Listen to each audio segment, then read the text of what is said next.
जंग फसल और नस्ल दोनों को बर्बाद कर देती है, ये बात तो बिल्कुल सही है।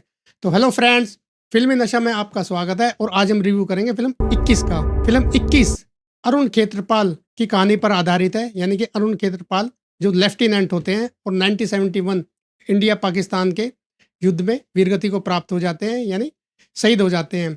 मदन लाल खेत्रपाल जो उसके फादर होते हैं, जिनका रोल प्ले किया है धर्म जी ने। अब पाकिस्तान के अंदर एक स्कूल का इनॉग्रेशन होता है या धर्म जी उस स्कूल में कभी पढ़े होते हैं, यानी कि मदन लाल खेत्रपाल उस स्कूल के अंदर पढ़े होते हैं और वहाँ पर उनको बुलाया जाता है। अब उनके होस्ट के लिए जिनको रखा जाता है उनका नाम होता है चांद मोहम्मद निसार, प्लेड बाय जयदीप अहलावत।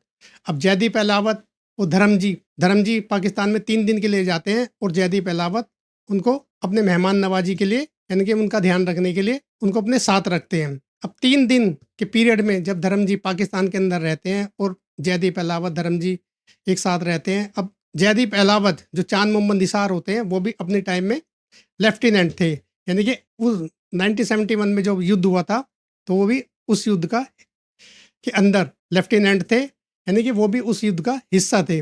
अब धर्म जी जैसे कि, यानी कि कहने का मतलब ये है कि मदन लाल खेत्रपाल जो होते हैं वो भी अपने टाइम के ब्रिगेडियर थे और युद्ध की बातें सुनना कहना उनको आदत होती है, तो इसी बहाने वो भी पूछने लग जाते हैं कि भाई मेरे जो बेटा है अरुण खेत्रपाल वो कैसा था, कैसे युद्ध में शहीद हुआ, कुछ यदि तुम्हें थोड़ा बहुत है तो मुझे बताओ। अब जो चांद मोहम्मद निसार होते हैं, यानी कि जयदीप अहलावत, अब उनको कहानी के द्वारा वो बताते हैं कि आपका लड़का जो बहुत बहादुर था, बहुत जाबाज था और वो वीरगति को प्राप्त हो गया और जो शहीद हो गया। हालांकि उनको परमवीर चक्र भी मरणोपरांत मिला था। तो लेकिन इसी दौरान बातचीत में वो आपस में उनकी ट्यूनिंग ऐसी बन जाती है कि जब आप फिल्म देखोगे तो आपको पता लग जाएगा कि फिल्म के इसी कहानी के दौरान एक सस्पेंस भी क्रिएट होता है। हालांकि वो सस्पेंस स्टार्टिंग में ही खुल जाता है, लेकिन उसको जिस तरीके से डायरेक्टर ने बांध कर रखा गया है, एक इमोशनल टच दिया गया है, वो काफ़ी खूबसूरत बन पड़ता है अपने आप। कहने का मतलब ये है कि वो ट्यूनिंग काफ़ी अच्छी दिखाई गई है। अब धर्म जी को उसकी कहानी से पता लगता है कि उनका लड़का कैसे शहीद हुआ था।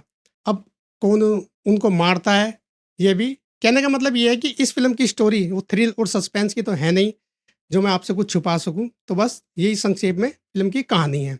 अब यदि मैं स्क्रीन प्ले की बात करूं तो स्क्रीन प्ले जैसे कि फिल्म सत्य घटना पर आधारित है, तो वैसे ही इस फिल्म का स्क्रीन प्ले लिखा गया है। स्क्रीन प्ले काफ़ी खूबसूरत है और बढ़िया है, देखने में मुझे तो मज़ा आया। हालांकि कुछ लोगों को थोड़ी निराशा इस वजह से हो सकती है कि उन्हें थोड़ा ये बोझिल सा लगेगा या थोड़ा बुझा हुआ सा लगेगा या थोड़ा स्लो पेस सा लगेगा। अब कहानी जब चलती है करंट में की कहानी चल रही होती है, यानी कि धर्म और जयदीप अहलावत की, और फ्लैशबैक में जो अरुण क्षेत्रपाल है उसकी स्टोरी भी दिखाई गई है इंडिया पाकिस्तान के युद्ध के बीच के दौरान, जिसका अरुण क्षेत्रपाल जिसका रोल प्ले किया है अगस्त्य नंदन ने। अब दोनों के बीच में कहानी चलती रहती है और फिल्म की स्टोरी धीरे धीरे आगे बढ़ती रहती है। कभी फ्लैशबैक में दिखाया जाता है, युद्ध के सीन को दिखाया जाता है, कभी धर्म जी और जयदीप अहलावत की जो उनकी टूनिंग या आपस में बातचीत की जो चलता रहता है वो सब कुछ दिखाया जाता है। फिल्म की जो मेन जान है वो धर्म जी है, वो धर्म जी ही फिल्म की मेन जान है। कहने का मतलब ये है कि इस फिल्म की जो असली जान है वो सिर्फ धर्म जी है और मैं ये फिल्म सिर्फ धर्म जी के लिए देखने के लिए गया था, क्योंकि धर्म जी की लास्ट फिल्म है और मैं इस फिल्म को किसी भी कीमत पर मिस नहीं करना चाहता था थिएटर के अंदर, क्योंकि मैं चाहता था कि धर्म जी की एक और बेहतरीन फिल्म मेरी लिस्ट में शामिल हो जाए और वो वाक़ई हो गई। इतना तो मैं कह सकता हूँ। अब चलिए बात करते हैं उसी की कहा हम वापस आते हैं फ़िल्म की स्टोरी पर या फ़िल्म के ऊपर। अब इसी दौरान जयदीप अहलावत के बीच की कहानी का आगे बढ़ते रहते हैं और वहाँ पे उनको दिखाया जाता है कि पीछे आईएसआई जो भी लोग होते हैं, वो भी उनके ऊपर नज़र गड़ाए रहते हैं। अब फ़िल्म के अंदर बीच के अंदर अब यदि मैं एक्टिंग की परफ़ॉर्मेंस के बारे में बात करूँ, तो धर्म जी ने तो इस फ़िल्म के अंदर अपना दिल निकाल कर रख दिया है, या हम यूँ भी कह सकते हैं कि धर्म जी के एक्टिंग के बारे में तो ये कहना है कि जैसे सूरज को दिया दिखाने वाली बात होगी। जैसे कि हम सभी जानते हैं कि धर्म जी के अंदर उनके दिल में हमेशा गाँव और उनका पिंड हमेशा बसा रहता है। उनके दिल से गाँव और उनका पिंड कभी गया ही नहीं, और वैसे ही इस फ़िल्म की कहानी में दिखाया गया है, या ऐसा लगता है कि श्री राम राघवन जो इस फ़िल्म के डायरेक्टर हैं, उन्होंने ये फ़िल्म सिर्फ़ धर्म जी के लिए लिखी है कि उनका जो मन में बात रहती है वो उन्होंने इस फ़िल्म में दिखाने की पूरी कोशिश की है। और जयदीप अहलावत उनका भी बहुत शानदार रोल है। पाकिस्तान का जो लेफ्टिनेंट का उन्होंने रोल किया है और उनकी एक्टिंग भी लाजवाब है, बल्कि मैं तो इसे सौभाग्यशाली कहूँगा जयदीप अहलावत जी को कि लास्ट की अंतिम फ़िल्म में धर्म जी के साथ उन्हें काम करने का मौका मिला। हम सभी जानते हैं कि जयदीप अहलावत खुद कितने धर्म जी के कितने बड़े फ़ैन हैं, उनके तो ख़ैर करोड़ों फ़ैन हैं, वो बात अलग है। लेकिन और लास्ट में ही धर्म जी के साथ काम करने का मौका मिल जाए और वो भी एक अच्छी फ़िल्म के अंदर, इससे बढ़िया और क्या बात हो सकती है। हालाँकि फ़िल्म अगस्त्य, नंदा, जयदीप अलावत और धर्म जी, इन्हीं के इर्द-गिर्द घूमती है। हालाँकि एक फ़िल्म के अंदर और भी कलाकार हैं, जैसे सिकंदर खेर और हीरोइन भी है इसके अंदर। अ, हालाँकि इस फ़िल्म के अंदर जो हीरोइन है उसका कोई ख़ास रोल तो है नहीं, लेकिन जितना भी थोड़ा बहुत है वो एवरेज ही है, मुझे तो कोई ठीक लगा नहीं और उसको दिखाने की भी क्या ज़रूरत थी, ये भी मुझे खैर ख़ास नहीं लगा। लेकिन यहाँ मैं ये बात बता देना चाहता हूँ कि जो लोग ये समझकर फ़िल्म देखने के जाएँगे कि पाकिस्तान के दिल में, मतलब पाकिस्तान के लिए जो अपने दिल में नफ़रत लिए रहते हैं, या हालाँकि पाकिस्तान की हरकत तो ऐसी है कि वो इस लायक है ही नहीं, क्योंकि ये कहानी 1971 की है। लेकिन आजकल का जो माहौल है, तो आज दर्शक तो आज के टाइम के ही लोग थिएटर के अंदर फ़िल्म देखने के लिए जाएँगे, तो उनको फ़िल्म शायद उतनी वैसी ना लगे, क्योंकि फ़िल्म के अंदर ज़्यादा ओवर ड्रामेटिक एक्शन नहीं है और ऐसा नहीं है कि डायलॉग बाजी हो फ़िल्म के अंदर बहुत ज़्यादा हो और पाकिस्तान मुर्दाबाद वगैरह ये सब कुछ इतना नहीं है। लेकिन फिर भी फ़िल्म के अंदर देशभक्ति ज़रूर आपको नज़र आएगी और धर्म जी के जो भी सीन है वो तो इतने इमोशनल और इतने हार्ट टचिंग है कि देख के मुझे तो कई जगह पे सीन पे रोना आ गया।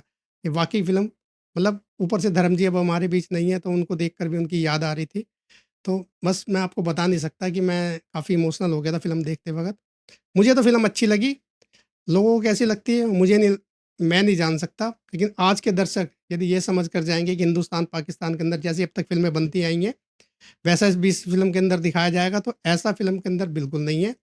हालाँकि डायरेक्टर ने हिंदुस्तान, पाकिस्तान को में प्यार थोड़ा दिखाने की कोशिश की है कि वहाँ पर भी ऐसे लोग हैं जैसे हमारे देश के अंदर है, पर ऐसा है नहीं।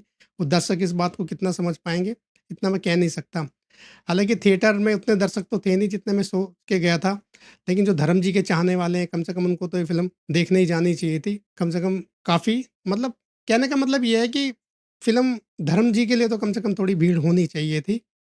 मुझे काफ़ी सिनेमा हॉल के अंदर जाकर काफ़ी निराशा महसूस हुई, क्योंकि जब मैं फ़िल्म देखने गया था, फ़िल्म के अंदर 15-20 लोग थे। तो मैं सोच रहा था कि धर्म जी के चाहने वाले तो करोड़ों लोग हैं, शायद इस फ़िल्म को देखने ज़रूर जाएँगे।